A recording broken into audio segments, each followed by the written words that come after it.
So, because it's my birthday month, in the Philippines, it's traditional for us to make pansit. And it's something that we usually make whenever it's somebody's birthday because the noodles are long and supposedly it's for long life. I love pansit, and so I'm going to show you how to make it today. For this one, we're going to use some garlic, some onion,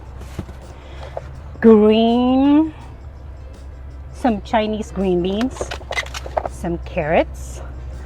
I'm going to use pork to saute. I got chicken broth, but in case I don't have the can opener, I also got this little chicken cube seasoning. And then for garnish, this is gonna be for later on, it's not for cooking. This is a Filipino calamansi. Okay, so this is the Pansit Canton. It's comparable to Chinese lo mein, although they're different. As far as what I've observed, it's different because the lo mein almost feels like a spaghetti noodles. This is not. So if you're thinking where you can get this, any Asian or Oriental market, you should be able to find one of this. So I will do voiceover for the most part of this video just because I invited one of my girlfriend to join me in this episode.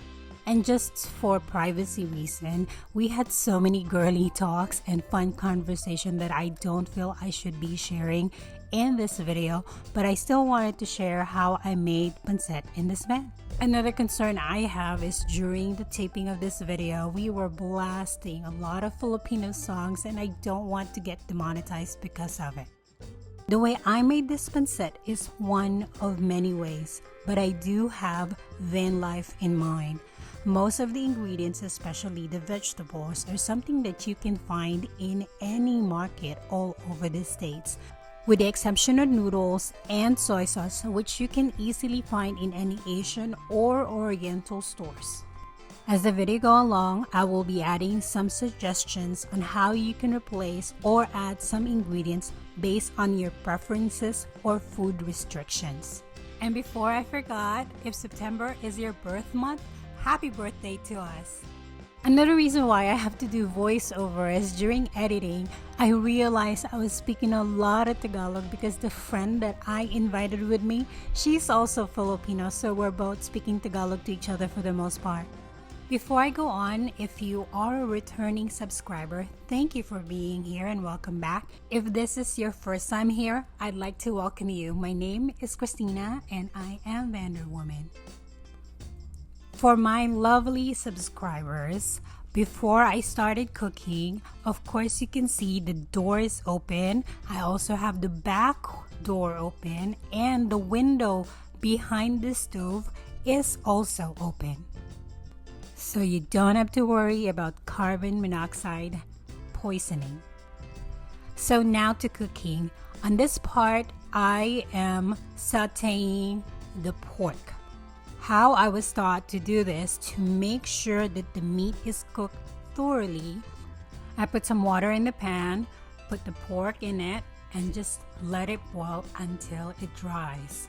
You're not gonna need oil because the pork will produce its own oil and you just wait until it's golden brown.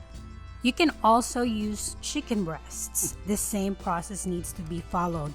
You put water and the chicken breast on the pan. You let it boil until the water is dry. But at this point, you might need to add some oil and let it fry until the meat is basically golden brown. And if you do not want to use any meat, you can also substitute the meat with tofu. Except with tofu, you're gonna need to put oil right away on your pan and then you're going to fry your tofu until it's golden brown. Just make sure that the chicken, the pork, or tofu are all cut bite-size.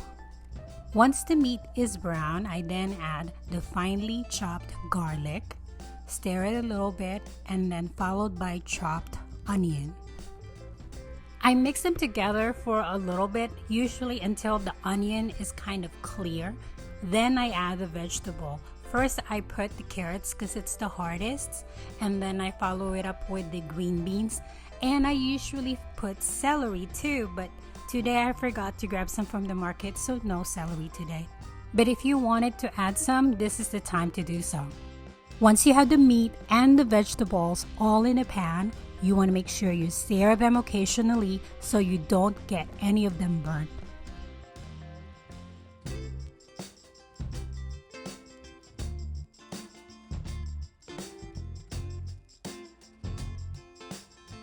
This is also a good time to add some pepper to tastes. After that, you just keep stirring until all the vegetables are almost fully cooked. Don't worry, we're going to set them aside on a plate, but we're going to put it back toward the end and mix it with the rest of the noodles.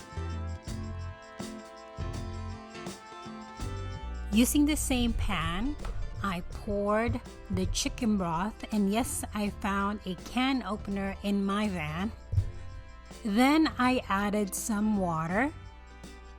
This is also the time that I put the soy sauce and some more pepper to taste.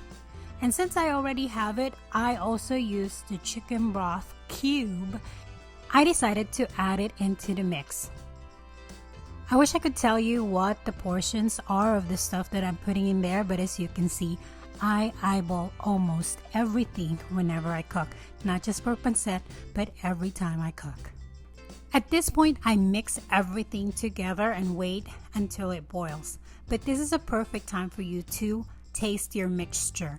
If you think it's a little salty, you may add some water, and if you think it needs a little bit more taste to it, you can add a little bit more soy sauce. Once it starts boiling, this is the time that you wanted to add the noodles. But since I'm using a small pan, I'm adding it little by little and mixing it together in between to make sure that it cooked evenly.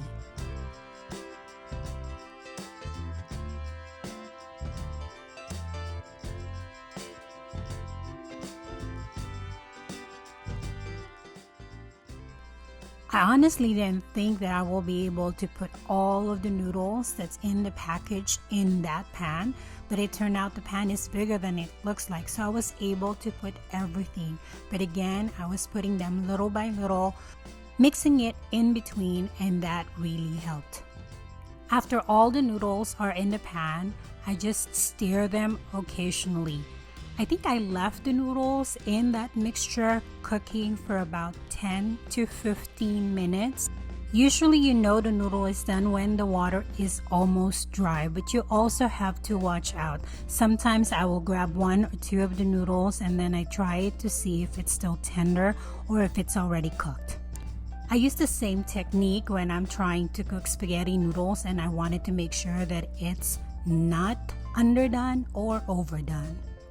Once the noodle is done, this is the time that we're going to put back the meat and vegetable mixtures that we set aside. Stir it with the noodles, and you want to make sure that you stir it well so it's mixed evenly. At this point, you can turn off the stove, but you can keep mixing everything. And this is the finished product. You can keep adding pepper if you want, or you can add it as you serve. But at this point, the pancit is ready. Back home, we squeeze some of this calamansi before we serve them. But if you don't have that, it's okay. You can always use lemon. I also know some people who put some sriracha in this mixture because they like it spicy. It's totally up to you. Pancit is good to pair up with some Filipino pandesal, but if you don't have any access to it, it's completely okay. You can also eat it with some of those Hawaiian sweet roll. It's delicious together. I will add the recipes and the instruction on the description below, so if you wanted to try to make this pancit, you can try it. I try to make it as simple as possible, so even if you don't have a whole lot of cooking skills or you haven't tried making any Filipino food, you can try this one. After enjoying the delicious pancit, my friend and I waited for the sunset and watched it.